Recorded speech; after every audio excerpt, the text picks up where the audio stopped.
Oke, jadi kemarin kan kita udah belajar tentang operasi vektor, yaitu dot product atau perkalian titik dan vektor proyeksi.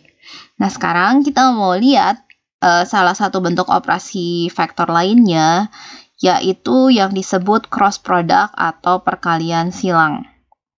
Oke, nah ini akan kamu banyak pelajari nanti di pelajaran fisika, mungkin di kelas 12 atau di pas waktu kamu kuliah. Oke, kita lihat ya, apa yang disebut cross product. Oke, sekarang kita lihat apa yang disebut cross product itu. Oke, dari lambangnya sendiri, cross product itu bentuknya kali kayak gini. U cross V. V cross U. Gitu ya. Oke, nah dari gambar kamu lihat, di sini ada dua vektor, vektor U dan vektor V dengan sudut yang dibentuknya itu theta. Oke, arah panah merah ini menunjukkan arah perkalian cross dari U ke V, dari V ke U, gitu ya. Nah, yang ke atas itu arah U cross V. Yang ke bawah itu arah V cross U. Oke, jadi apa yang bisa kita simpulkan dari sini? Yang pertama, hasil kali silang atau cross product dua vektor adalah sebuah vektor. Gitu ya. Nah, yang ngebedain ini sama dot product atau perkalian titik adalah kalau perkalian dot product itu hasilnya bentuknya skalar. Nah, kalau ini itu hasilnya bentuknya vektor. Nah, kalau misalnya vektor, berarti kan dia punya arah. Arahnya itu kemana? Dari gambarnya ada dua macam, ada yang ke atas, ada yang ke bawah. Nah, bagaimana menentukan arah vektor hasil cross product?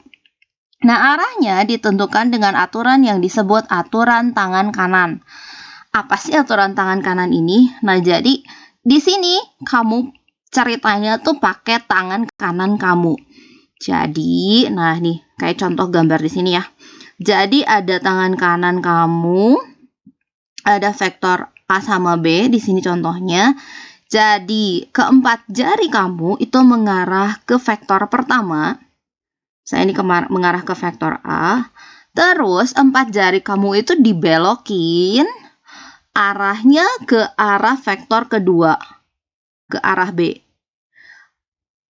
Saya ulangi, jadi empat jari kamu mengarah ke vektor pertama, terus dibelokin ke arah vektor yang kedua, yaitu vektor B. Nah, arah ibu jari kamu itu nunjukin arah hasil cross product-nya. Jadi di sini arah cross product-nya itu ke atas. Gitu ya. Jadi ini yang disebut aturan tangan kanan.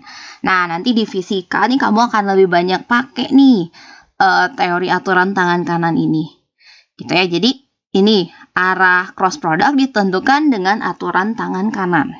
Nah, satu lagi dari penjelasan dan dari gambar kita juga lihat satu hal lain, yaitu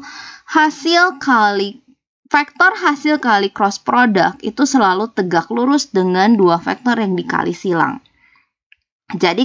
Jadi hasil kali cross product-nya entah itu ke atas atau ke bawah, itu pasti tegak lurus dengan vektor asalnya, yaitu tegak lurus sama U, tegak lurus sama V.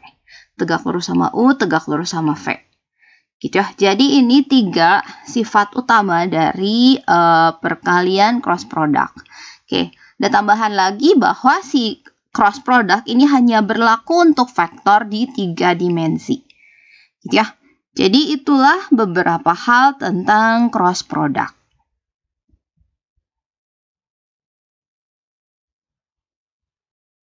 Oke, nah tadi kan kita udah lihat cross product atau perkalian silang secara geometris dari gambarnya. Nah, sekarang kita lihat matematisnya. Kita tahu bahwa hasil kali cross product itu bentuknya berupa vektor dan tegak lurus dengan vektor asalnya. Nah, sekarang bentuk vektornya itu seperti apa? Nah, kita lihat matematisnya di sini. Cross product itu kayak gimana sih? Jadi misalnya saya punya itu dua vektor. vektor U dan vektor V. Jadi misalnya di sini ada vektor U yang komponennya masing-masing arah X, Y, Z-nya U1, U2, U3.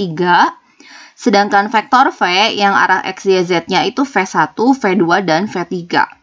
Oke, jadi kalau perkalian U cross V-nya gimana? U cross V-nya itu kayak gini. Kayak ibarat kamu bikin ya bentuk determinan matriks. Ada yang masih ingat ya determinan matriks?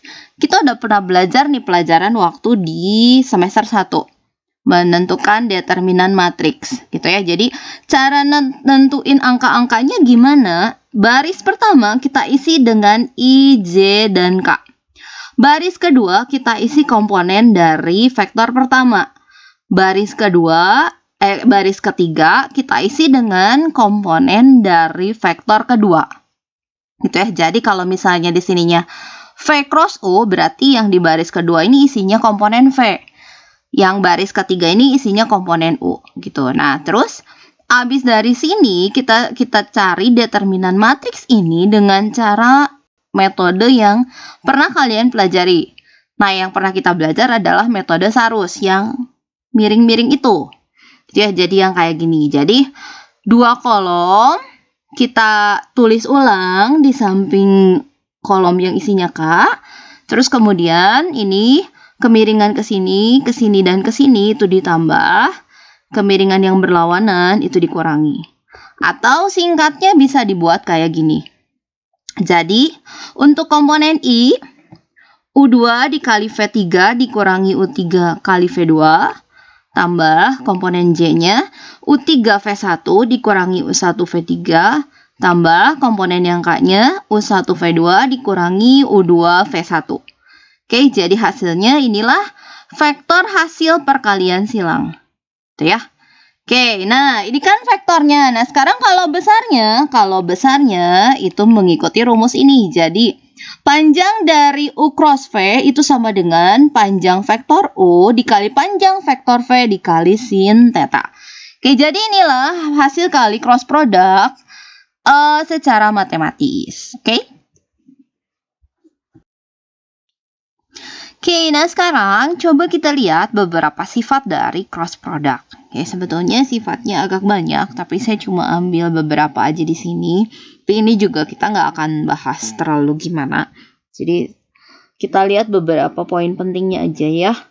Oke, karena tuh nanti kalian akan belajar lagi kok. Sebetulnya kalau belajar di vektor tingkat lanjut atau di pelajaran fisika. Oke, nah sekarang kita lihat yang pertama. Dalam cross product itu tidak berlaku sifat komutatif. Jadi A cross B itu tidak sama dengan B cross A. Jadi karena kayak yang kita tahu bahwa hasilnya itu bentuknya vektor dan arah vektor ke atas dan ke bawah itu kan dianggap nggak sama ya, berbeda ya. Jadi walaupun mungkin komponen-komponen angkanya sama tapi arahnya berbeda. A cross B tidak sama dengan B cross A. Tapi A cross B itu sama dengan negatif dari B cross A. Itu ya. Yang kedua, jika sebuah vektor dikali silang dengan vektor itu sendiri, A cross A, B cross B, itu hasilnya sama dengan 0. Ya, di mana vektor A dan vektor B-nya itu bukan vektor 0. Gitu. Jadi ini sebetulnya konsisten dengan rumus tadi ya. A cross B atau panjang vektor A cross B sama dengan panjang vektor A kali panjang vektor B sin theta. Sin 0 itu kan 0. Jadi makanya kalau vektornya sama, itu hasilnya 0. Yang ketiga, dalam cross product itu berlaku sifat distributif. Jadi kalau misalnya A cross B tambah C itu sama dengan A cross B ditambah A cross C. Oke, yang keempat, gabungan antara dot product dan cross product. Jadi kalau ada A dot B cross C itu hasilnya sama dengan A cross B dot C. Yang kelima, itu kalau misalnya cross productnya ada 2 kali, A cross B cross C berarti sama dengan A dot C kali B dikurangi A dot B kali C. Kita ini beberapa sifat sederhana dari cross product. Yang keenam, cross product dalam vektor basis. Vektor basis berarti kan yang ada IJK ya.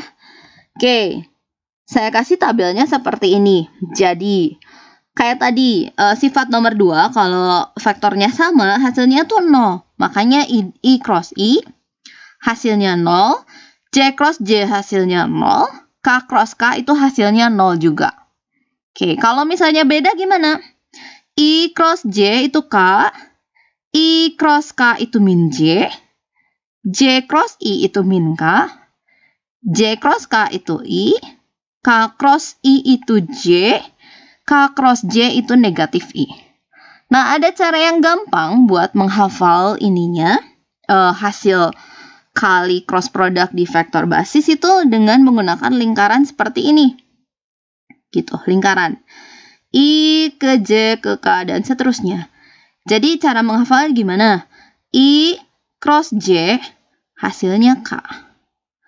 J cross K hasilnya I.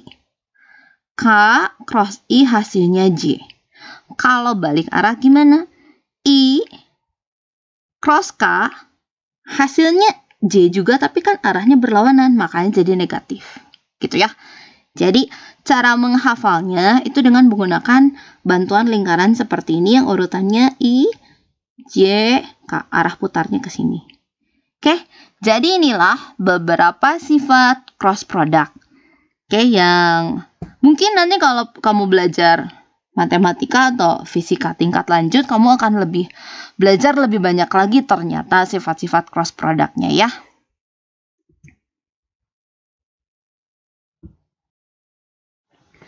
Oke, nah sekarang kita mau lihat aplikasi dari cross product.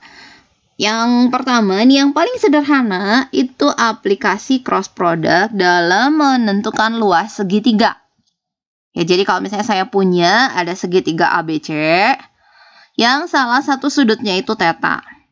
Oke, sebetulnya untuk mencari luas segitiga ABC, kalian udah belajar ya di pelajaran trigonometri, ada satu rumus yang digunakan untuk menentukan luas segitiga sembarang. Jadi tanpa mencari tingginya, asalkan kita tahu salah satu sudut dan dua sisi yang mengapit, kita bisa pakai yang disebut aturan ini. Ya, ingat ya. Jadi, luas segitiga itu sama dengan setengah panjang AB kali panjang AC dikali sin theta. Nah, kaitannya dengan pelajaran yang baru aja kita belajar, AB dikali AC sin theta itu kan merupakan cross product ya, bener nggak? Jadi, ini itu bisa kita buat jadi ini.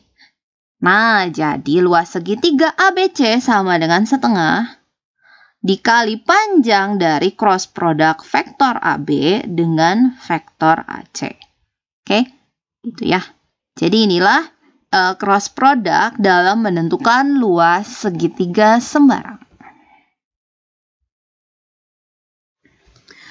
Oke, aplikasi lain dari cross product itu juga bisa dipakai atau digunakan untuk menentukan luas dari jajaran genjang.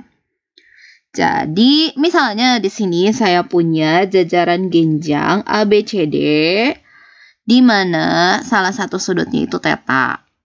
Tuh ya, oke. Kalian dulu SD atau SMP mungkin pernah belajar cari luas jajaran genjang itu kan alas dikali tinggi ya.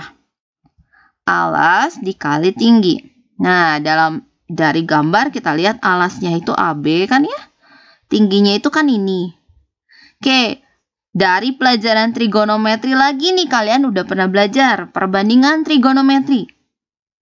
Sin theta itu sama dengan T dibagi AD. Depan dibagi miring. Gitu ya. Sin theta itu depan dibagi miring. Jadi, kita bisa tahu bahwa T-nya itu sama dengan AD dikali sin theta. Tuh, nah rumusnya sekarang kalau misalnya saya mau ganti semua, jadi luas jajaran genjangnya itu AB dikali AD sin theta. Oke, balik lagi nih. Ini kan rumus yang kita lihat tadi di awal. Jadi, AB kali AD sin theta itu sama dengan vektor AB cross vektor AD. Gitu ya, jadi luas jajaran genjang ABCD juga bisa dicari dengan menggunakan cross product, itu vektor panjang dari vektor AB cross vektor AD. Ya.